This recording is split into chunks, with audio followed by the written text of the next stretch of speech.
Well, this morning we are going to continue our coverage. It is in-depth coverage of the Jimmy Rodgers trial and the death of Teresa Sievers. After several weeks of an emotional trial, we could hear the jury's decision today on the fate of Jimmy Rodgers. So let's get right to Lisa Greenberg, who is anchoring our coverage outside of the Lee County Courthouse. She reported on this case back in 2015 when it first happened, and she's been following it very closely ever since. Lisa.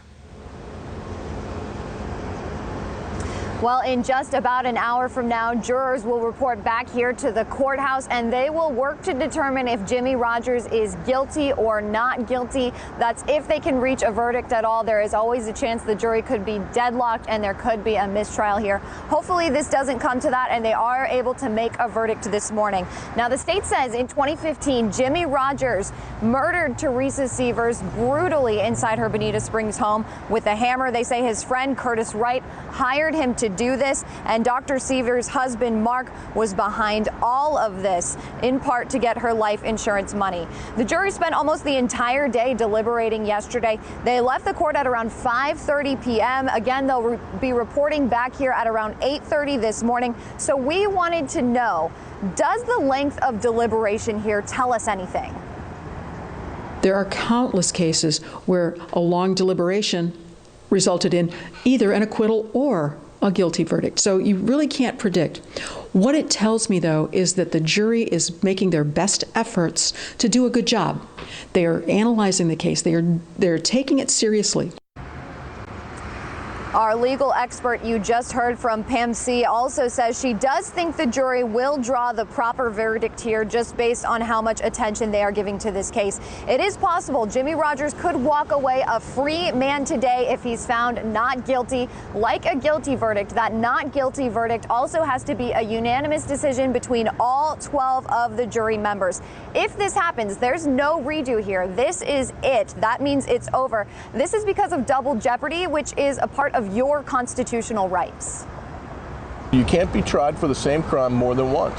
And that was very important to our founding fathers, and it's very important to us today. So whether Mr. Rodgers was given justice or escaped justice doesn't matter.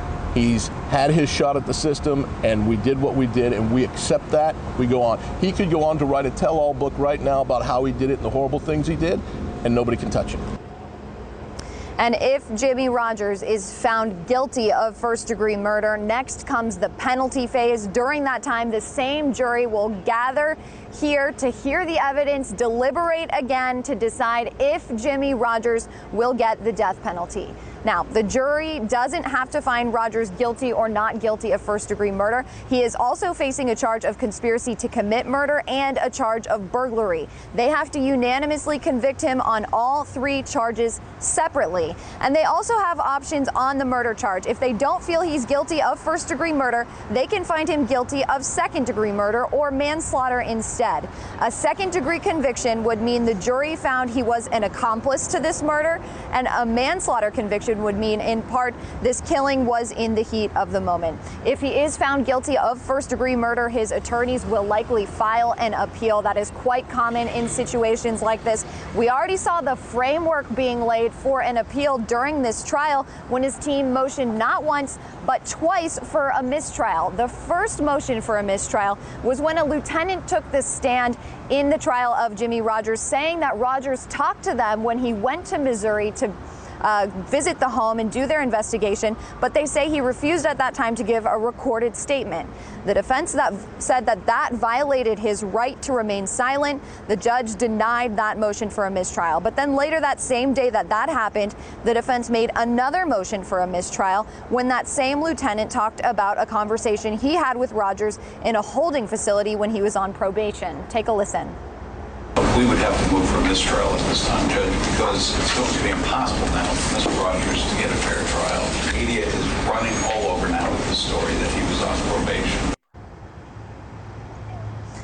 Now, the defense claimed this would lead to prejudice in this case, but the judge reminded Rodgers' attorneys this information was already reported. We had been reporting that information, that he was on probation for years before this trial, and that jury members were told not to even watch the news or read about this case online while they were members of this jury. So the judge ended up denying that motion. Attorney Mike Chinopoulos said these topics will likely be the focus of appeals if Rodgers is found guilty.